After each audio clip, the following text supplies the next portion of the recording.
Rochester, New York. If you arrive on a Monday night in the late summer to stay here, college town, because it looked central on the map, you will think there is nothing here, except for some restaurants, most of them closed. Oh yes, mixing alcohol and flying axes. What can go wrong?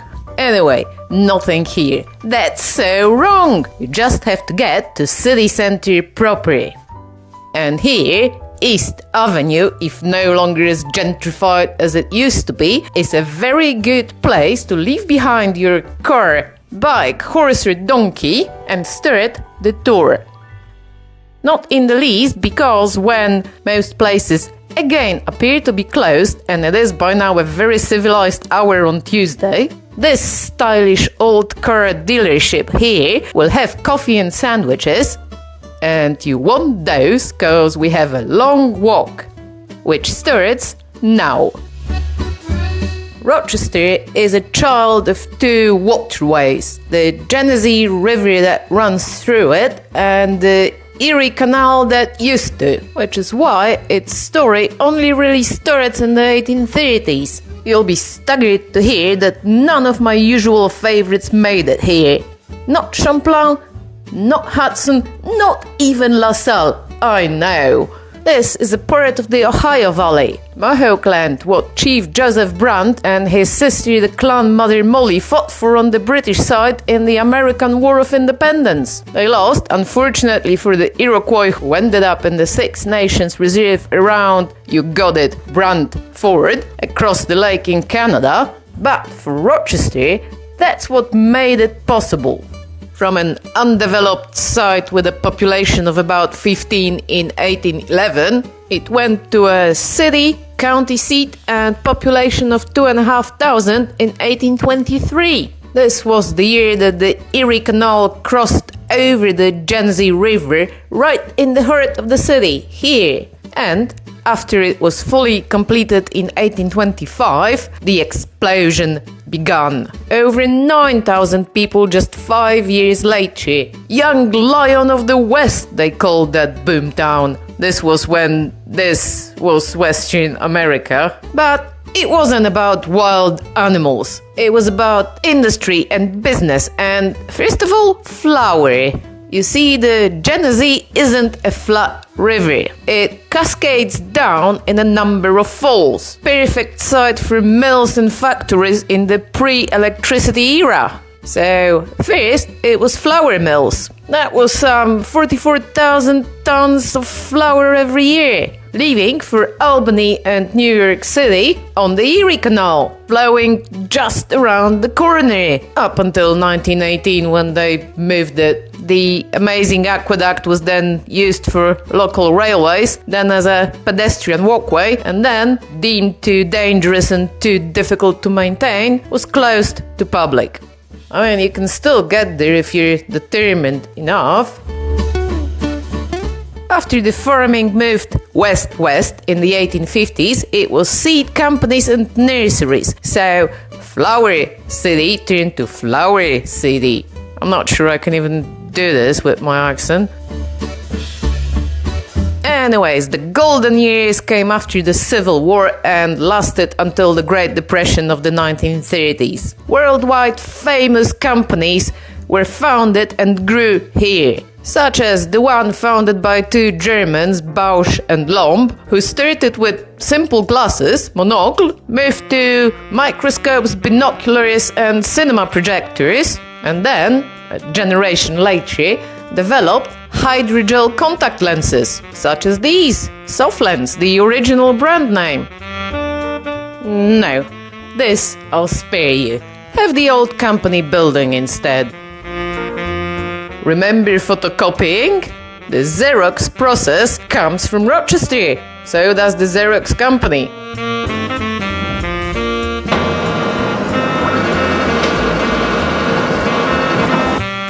And then there was Kodak.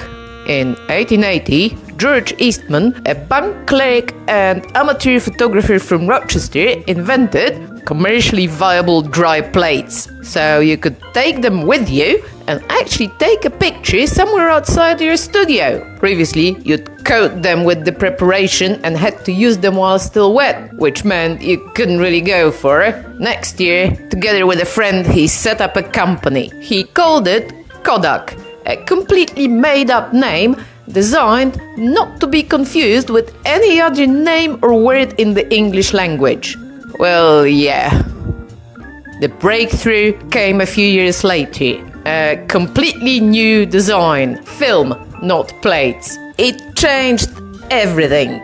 Rather than lug a pack of plates about this size, you now had a roll of film about this size. The camera shrunk. You no longer had to go to your picnic or family party with a pack like this under one arm and a stand under the other, because you couldn't put this just anywhere. And for $10, Kodak would develop the film for you. Previously, you needed your own darkroom and equipment. Mind you, plenty could still go wrong. The film could snap, the photos could be underexposed, overexposed, out of focus, and you wouldn't know till you got them back.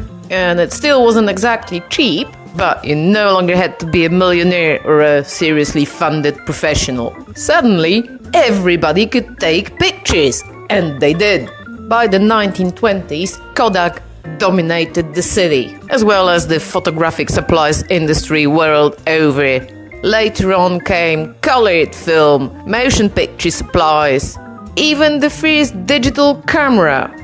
But this was as far as it went. They only ever had the one George Eastman, and he died in 1932. At least he didn't see the end. You, however, can see his house, exactly as it was when George and his family lived there. And on this virtual tour, you can see it even without coming to Rochester.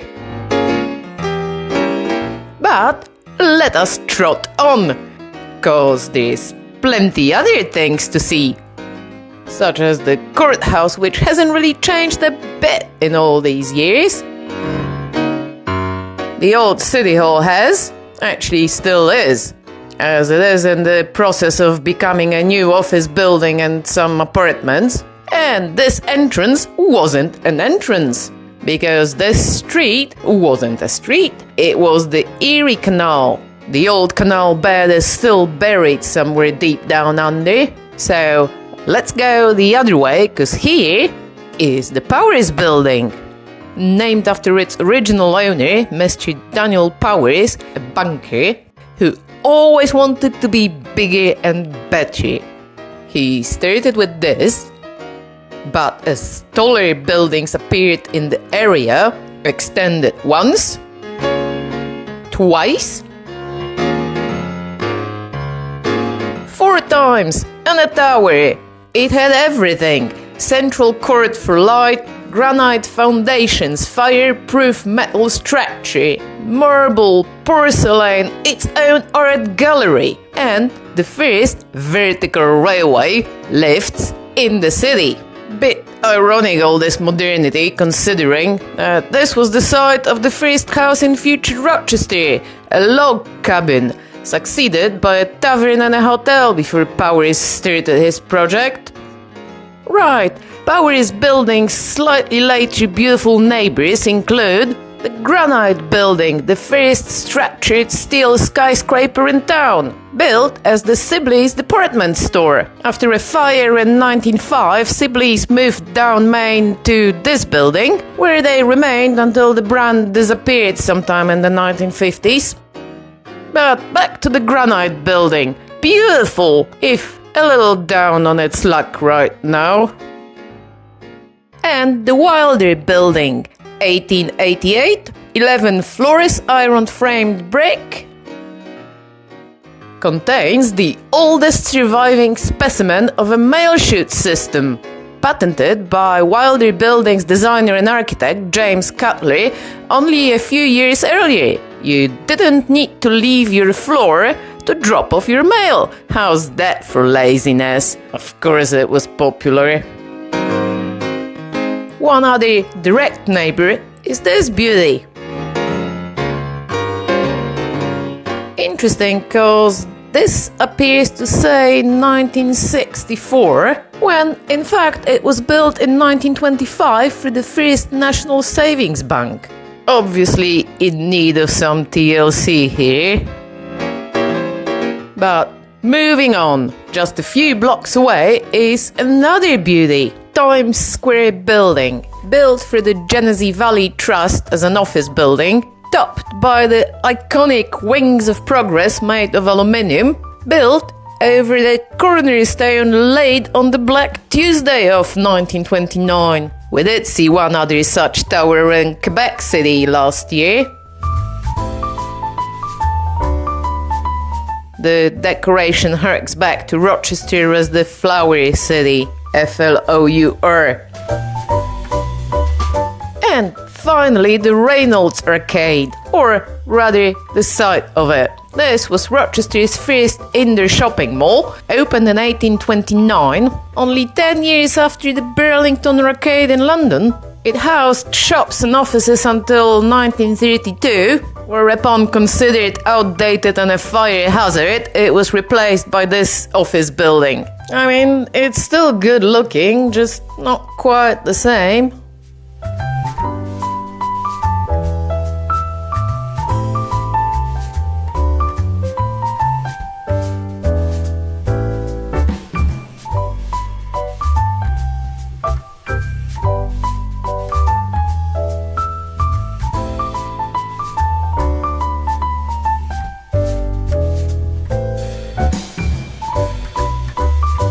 As we stroll around, though, we're increasingly getting the same impression as we had in Albany. We're almost the only people here. Again, there's a massive university here. There should be plenty of young people around. Or just people. I don't know. Maybe that's because it's still August, the last day they're off. Or maybe they're all on the lake. Because this is not the sea. This is Ontario Beach in Rochester. It did look a bit grander back in the day. But, well, the lake is still here. And there is a surprise. An original, over 100 years old Denzel carousel. Pick your animal.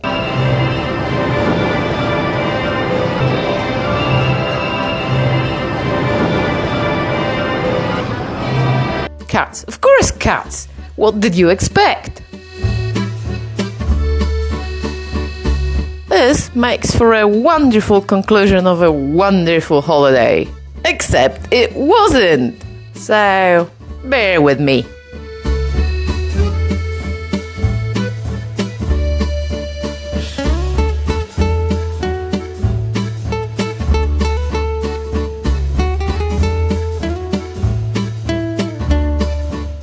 Gremlin on the road.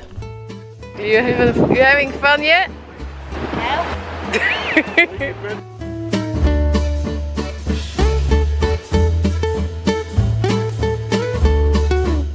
It looks like everybody died of the pest here.